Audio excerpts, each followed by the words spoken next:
ल अब हामी यता अर्को बाटोतिर लागेको छौँ।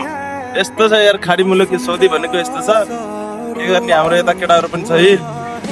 अब यस्तै छ जिन्दगी साला। जाने भयो 2 वर्ष, 7 महिना चाहिँ कम्प्लिट भइसकेको रहेछ। अब हामी अब यहाँ केटाहरू यहाँ पनि हिँडेर यही हो सौदीको मौसम। यो यस्तो तातो घाम आछ, साँझतिर हो अलिक घुम्न पाउने अलि राम्रो छ। नत्र दिउँसो त यहाँ दिमाग खराब हुन्छ। फेरि यहाँ घामले फेरि लास्टिक कालो बनाउँछ यार। यस्तो भएको छ जिन्दगी, लाइफ बर्बाद छ म्याटर नि। के गर्ने अब केटाहरू गोरो गोरो छ यी। अब म भनेको अब फेरि कालो पर्यो म्याटर नि, लाइफ बर्बाद छ यार। बाटो फेरि सोही छ तर यहाँ होइन, हामी त मार्केट लाइनमा हो।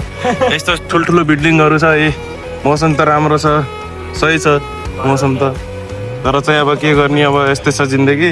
यहाँ चाहिँ घरमा अब हिँडिरहेको हामी। अब ल अर्कोतिर अब भिडियो बनाएर यसो आउँछु। बाहुनले मन्त्र पढ्दा जस्तै फेर